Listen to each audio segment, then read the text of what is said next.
Fantasy football, where men project other men doing fantasies that they could never imagine. Let's get into it.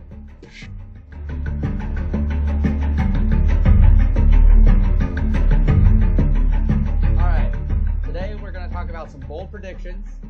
I'll go into a little bit of statistical analysis with me, which I love doing, that you guys probably hate. And then kind of do a follow-up, which is a good transition into who is in contention for the Mantasy Fantasy Football list. So, the players and owners that we still have that are available and competing for this right now through the Marble League, we have Adam Lawson with Mellow Yellow, we have Scott Webb with Team Momo, Jeff Hedges with Balls of Chaos, Justin Fear with the Midnight Wisp, and then we have Jeff Carr with the Mincy Maniacs. So, let me show you where these competitors are at right now for that disc.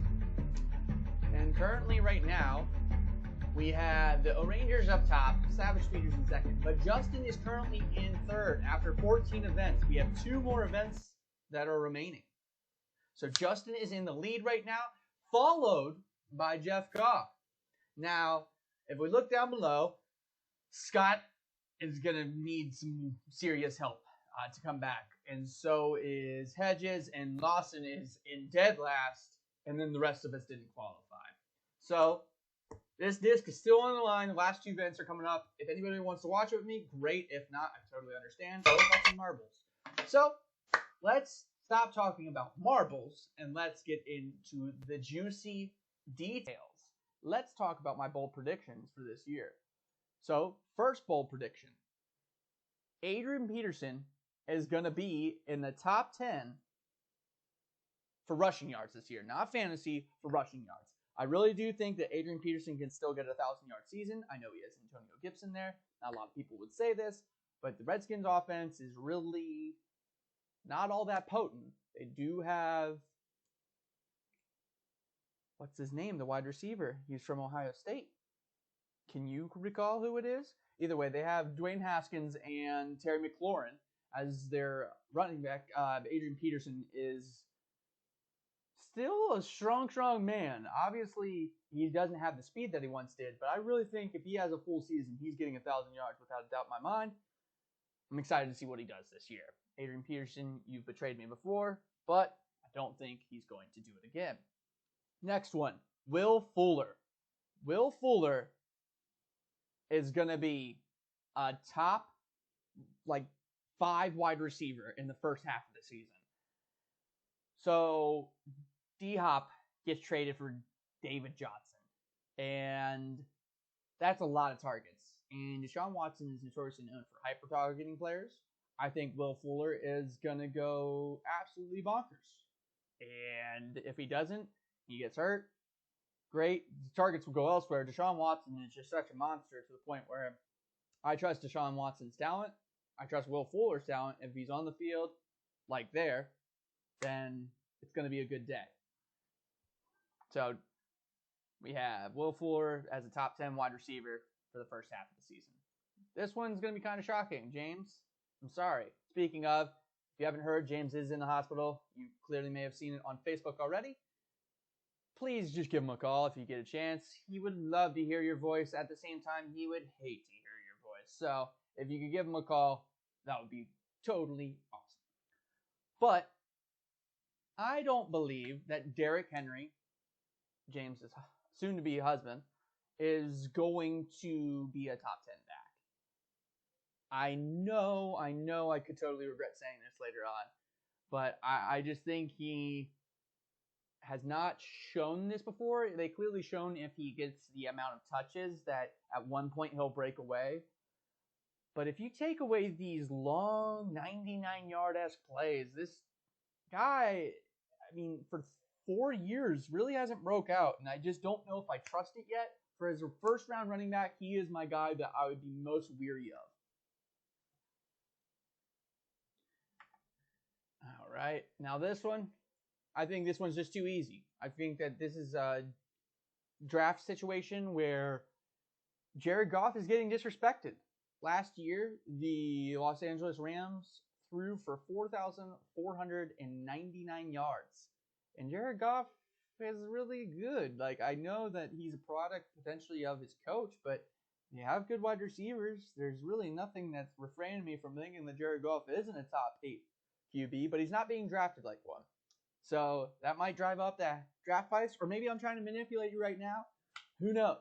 But I think that Jared Goff has Cooper Kupp and Robert Woods, no more Todd Gurley. I think they're going to pass way more than they have in the past, just because their division is the hardest division in football, for sure. Now, this one, some of you are going to say I'm just as crazy with the Derrick Henry prediction as this. I think Josh Allen and Tom Brady are both going to be top 7 QBs. Tom Brady has talent that he has never had before surrounding him. And I think that he is about to go on a Peyton Manning Broncos-esque season. And we're all going to regret questioning Tom Brady's talent. I don't think that the talent was there for Tom Brady to succeed in New England in his final year. He has dealt with so much mediocre talent for the longest amount of time, and now he has the most talent you potentially could ever say he's ever had. Josh Allen, though, he's got wheels, and if you didn't know this, he ran for the most touchdowns last year out of any quarterback, even more than Lamar Jackson. I just find both of these guys to be, for sure, locks for top 7 quarterbacks, but most fantasy industry doesn't agree with that. Now, last year, Justin picked Austin Eckler, and it was kind of in a weird situation where Austin Eckler wasn't going to have the full-time role, but then Melvin Gordon got told, hey, I'm going to be holding out, and Austin Eckler took kind of over the role for San Diego. And that was in the middle of the round, I think, round 4 or 5 for Justin. I think it was round 5, where Justin got Austin Eckler for dirt cheap. Who's going to be Austin Eckler this year? I think it's going to be Devin Singletary. The Bills ran on a higher clip than majority of teams last year. And Devin Singletary, yes, they did draft Zach Moss, but think of this division right now. It's nowhere as hard as it once used to be. And the Buffalo Bills division is really easy. This is a shifty back in a scheme where they're going to be running the ball a lot. Now, will he get the touchdowns that other players may get? Might not, but the fact that he's being drafted outside of like the top 20 right now is kind of disrespectful. I think that this is a talented player that could definitely carry a team and be that darling for the first half of the fantasy season. So, you got Devin Singletary. Now, the last one, we're just going to go back to me.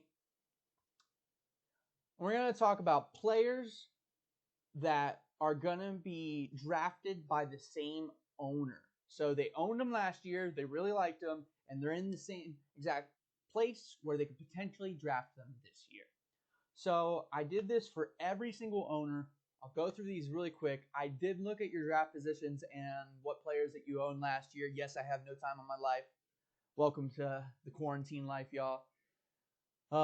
So let's just get started with it. The Denver Broncos have a great wide receiver, Sutton. And I think Justin will get him in the 6th round. I think it is bound to happen. Justin had him last year. He was like a top 5 wide receiver for the first half of the season last year. He's kind of being disrespected in the ranks right now, and it sets up perfect for Justin's 1st and 4th draft picks. And then he has 5 and 6. And I think Sutton is perfect for Justin where he is dropping at. Dave Bailey.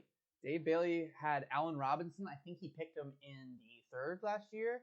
I think that he could pick him in the 3rd again this year. I mean, Allen Robinson has really no competition when it comes to being the number 1 target. And yes, the Bears are not the greatest team and they don't have the greatest quarterback, but he was still like a top 12 talent last year with Mitch Trubisky. Just think about that. That's pretty remarkable. Allen Robinson's going to get the targets. Bailey likes him. I think he's going to pick him again this year. BJ was a tough one because BJ had a lot of talent on his team last year. And I think that BJ is going to go on a Cowboy potential run like he did last year. I think the Cowboys could be my Super Bowl pick for this year. I would say that is pretty close. It's either them or the Ravens. I'm pretty strong in the Ravens right now. That's going to be my bold prediction, even though that's not that bold. But I think BJ is going to pick Amari Cooper. He is notoriously known for not being that consistent, but last year, he was insanely consistent, at least for the first half. And Dak was going off, and with that combo of Dak and Amari, that's kind of where BJ's season kind of spinned off. Once they started struggling, BJ started struggling. So I think BJ is going to pick Amari Cooper. James, he was in love with Devin Singletary last year. He wasn't willing to trade him. I think he's going to pick him again this year, even though I just talked about him. Lawson has kind of an interesting situation. Lawson has 2 picks in the second round and 2 picks in the third round. And I think we're all crazy not to think that Adam Lawson is not going to have Lamar Jackson on his team. If Lamar Jackson comes back to the second round to him with one of those picks, and you're talking about 1,000 yards in rushing, 1,000 yards, I think that's a situation where Lawson cannot pass that man up, even though quarterbacks are a position where there isn't much of a drop-off. Lamar Jackson is a total outlier if he remains doing what he did last year. Michael Vick is the last time I could think of that for fantasy, and that's before we even started our league, which is remarkable. David Pemberton. David had a nice little acquisition at the end of the year last year. So the San Francisco 49ers running back situation has kind of rotated in and out. And Mostert came at the end of the year and was just caught fire. Mostert's going in the 5th right now, and I think that would be a perfect spot for my brother to pick him up. It's in the 5th or 6th. And then for me, I would say DJ Moore is definitely on my hunt list. I love DJ Moore. I think he's an amazing talent. And I think he's super consistent. And I think he'll only be more consistent with Teddy Bridgewater. Some people would say otherwise, but we'll find out. Then we have Josh Jacobs. Josh Jacobs and Hedges. Hedges had a weird season last year. He had a lot of injuries like myself, and it just didn't come together well. But I think that Hedges could pick him in the first round and feel comfortable with doing so. And then Scott, he's at the 1 spot this year. So on the turn, I think that Scott is either going to get Kittle or Kelsey, but since he had Kittle last year, I think he's going to have Kittle again this year. So those are some of my bold predictions. Mark it down. We got Sutton for Justin, Robinson for Bailey, BJ with Amari, James with Singletary, Lawson with Lamar Jackson, David with Mostert, me with DJ Moore, Hedges with Josh Jacobs, and then Scott with Kittle. Now, lastly, we're going to do a little game with you guys today. I know how much you love games and probably want to click off this video at this point. But we're going to guess what teams had the most passing attempts last year. What are the top 4 teams? Well, if we bring my Excel sheet over here, we're going to see the top 4 teams are the Atlanta Falcons, Tampa Bay Buccaneers, Los Angeles Rams, and then the Carolina Panthers. You might be finding something very interesting with this. It's that 3 of those teams are in the same division.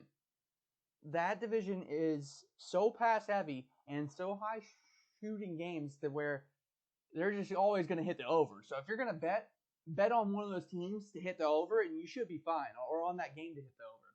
So that's all I had for you guys today. James, get well soon. People, reach out to him, like I said. Love you guys. Talk to you later.